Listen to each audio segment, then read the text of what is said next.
Let's get some further analysis on this. Joe Siracusa is an author and professor of security and diplomacy over at Curtin University. He joins us now on the NewsHour. Good to have you on the show, Joe. You've been listening to our reporters in Ukraine and Russia. I'd like to ask you about National Security Advisor Jake Sullivan's comments. He said, quote, "We believe that there is a very distinct possibility that Vladimir Putin will order an attack on Ukraine."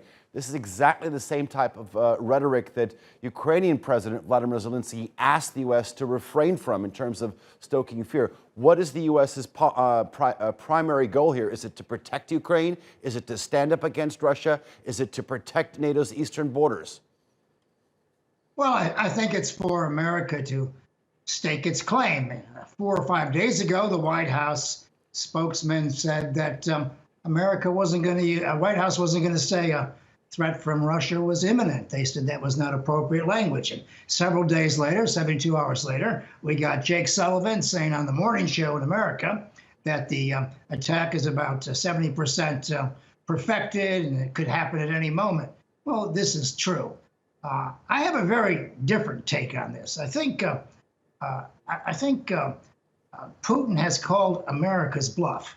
I've always thought this is more of a Cuban Missile Crisis for Putin. He's worried about NATO in Ukraine. He's worried about first strike weapons on the border, and it's only 449 kilometers to Moscow from the border. So he was worried about the nuclear balance. And he wanted the United States to guarantee that NATO wouldn't go any further and there'd be no first strike weapons. This could have been handled very easily the way it was handled between John Kennedy and Nikita Khrushchev in 1962.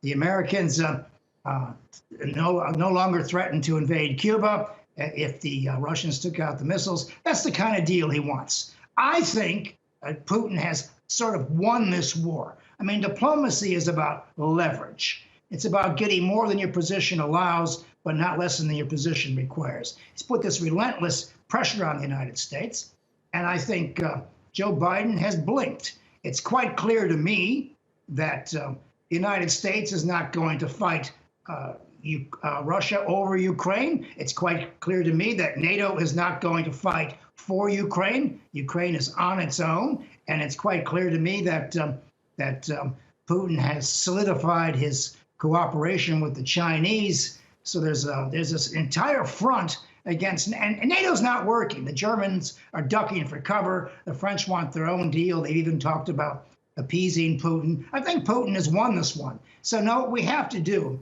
is provide Putin with an exit strategy where he can actually go away, and he's won all the things he's going to win. I mean, there's no chance Ukraine's going into NATO, and there's no chance they're going to be first strike weapons there. I'm just sorry that the United States did not, the diplomacy failed. All the people in the U.S. were talking about other things when Putin was talking about nuclear balance of power. So I think Putin's won this one, and that Biden is simply going to have to wear it. You talked about an exit strategy, and I want to hear more about that. But this coming after sort of you saying that Putin has achieved its ultimate goal. Yes, sir. I think we have to find some way for Putin to back down without losing face. I mean, he hasn't lost face. He's proved very clearly that no one's going to mess around with Russia. Russia's a superpower. I mean, superpowers don't bluff.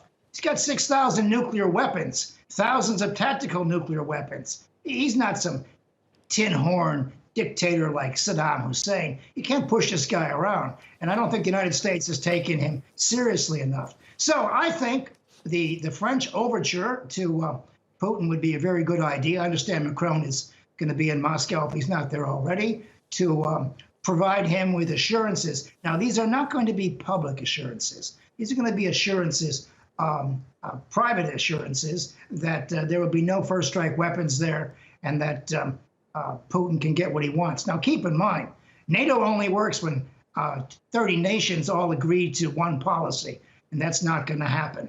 I mean, the Italians duck for cover. The Germans are worried about the heat this winter.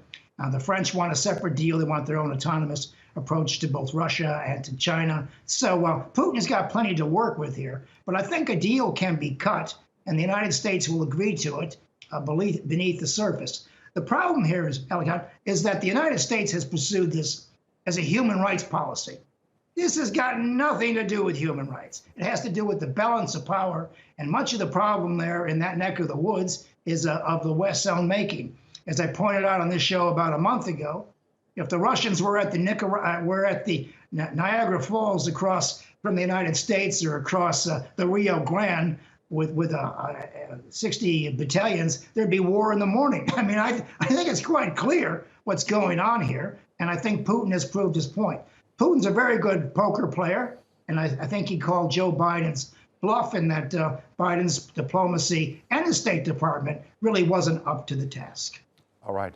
Joe Siracusa, it's a pleasure having you on the NewsHour as always. I do appreciate the analysis. Thank you.